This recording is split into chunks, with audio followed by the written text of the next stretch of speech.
తెలంగాణలో మొన్న జరిగిన పార్లమెంట్ ఎన్నికల్లో కాంగ్రెస్ పార్టీ 8 పార్లమెంటు స్థానాలు మాత్రమే గెలుచుకుంది. దీని వెనుక కాంగ్రెస్ పార్టీ అభ్యర్థుల ఎంపికలో తప్పు చేసిందా, తెర వెనుకాల ఇంకేమన్నా జరిగిందా, దీనికి బాధ్యులెవరు? మొన్నటి వరకు ఇట్లాంటి అనుమానాలు కాంగ్రెస్ పార్టీ కార్యకర్తలకు అట్లనే కొంతమంది తెలంగాణ వాదులకి కూడా ఉన్నాయి. ఇప్పుడు ఇదే అనుమానాలు కాంగ్రెస్ పార్టీ అగ్రనాయకత్వంకి కూడా వచ్చింది.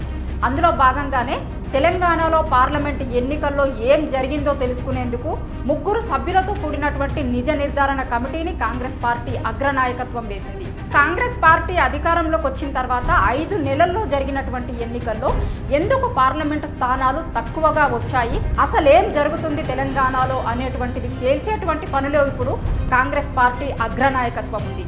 ఎందుకంటే మొన్నే జరిగినటువంటి అసెంబ్లీ ఎన్నికల్లో అధికారాన్ని చేజిక్కించుకున్నటువంటి కాంగ్రెస్ పార్టీ 5 నెలల్లో జరిగినటువంటి ఎన్నికల్లో పార్లమెంటులో మాత్రం తక్కువ స్థానాలను ఎందుకు గెలుచుకుంది? స్వయంగా సీఎం రేవంత్ రెడ్డి ఇప్పుడు జరుగుతున్నటువంటి పార్లమెంట్ ఎన్నికలు మా ప్రభుత్వ పాలనకు రెఫరెండం ఇప్పుడు జరుగుతున్నటువంటి ఎన్నికలు అనేటువంటి విషయాన్ని సీఎం పదే చెప్పారు. ఈ ఎన్నికలు నేను నా మంత్రివర్గము 100 రోజులు అందించిన పరిపాలనకు రెఫరెండము. దాంతో పాటు ముఖ్యంగా ఇక్కడ గుర్తుంచుకోవాల్సింది ఏంటంటే 3 నియోజకవర్గాల పైన చర్చ అంతా జరుగుతుంది.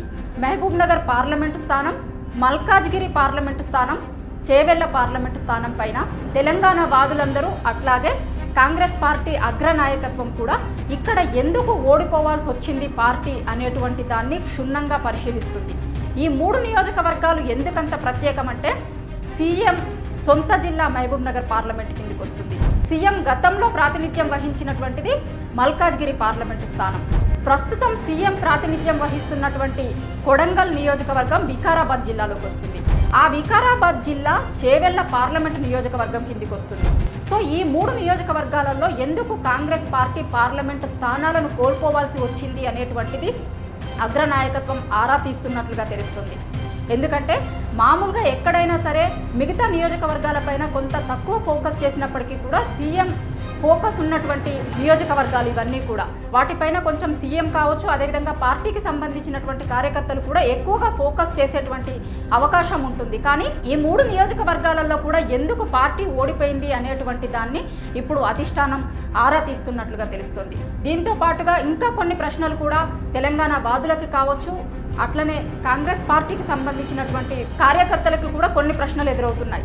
చాలా రోజుల కింద నుంచి చేవెళ్ల పార్లమెంట్ స్థానం నుంచి గెలిచినటువంటి కొండా విశ్వేశ్వర్ రెడ్డి నా పైన కాంగ్రెస్ పార్టీ ఒక బలహీనమైనటువంటి క్యాండిడేట్ని పెట్టడం వల్ల నేను గెలిచాను, దీనికి సీఎం రేవంత్ రెడ్డికి కృతజ్ఞతలు అనేటువంటిది కూడా చెప్పడం జరిగింది. రేవంత్ రెడ్డి గారికి ధన్యవాదాలు చెప్పే అవసరం ఉంది. నిజంగానే ఓ డమ్మీ క్యాండిడేట్ పెట్టింది రేవంత్ రెడ్డి గారు. దాంతోపాటు మిగతా నియోజకవర్గాలకు సంబంధించి కూడా అక్కడ స్ట్రాంగ్గా ఉన్నటువంటి అభ్యర్థుల్ని కాదని వేరే అభ్యర్థుల్ని తీసుకొని వచ్చి, అంటే చేవెళ్లలో పోటీ చేయాలనుకున్న సునీత మహేందర్ రెడ్డిని వేరే నియోజకవర్గంకి మార్చడం, అదేవిధంగా మెదక్కి సంబంధించినటువంటి అభ్యర్థి విషయంలో, దీంతోపాటు ఇంకా కొన్ని నియోజకవర్గాలకి సంబంధించినటువంటి అభ్యర్థుల ఎంపిక, అభ్యర్థుల మార్పు కావచ్చు, ఇవన్నింటిపైన కూడా అధిష్టానం ఆలోచిస్తున్నట్లుగా తెలుస్తుంది. సో అగ్రనాయకత్వం ఏం తేలుస్తుంది, ఏం జరిగింది, ఎందువల్ల ఇన్ని సీట్లను కోల్పోవాల్సి వచ్చింది అనేటువంటి ప్రశ్నలన్నింటికీ ఇప్పుడు వేసినటువంటి నిజ నిర్ధారణ కమిటీ నుంచే ఆన్సర్స్ రాబోతున్నాయి.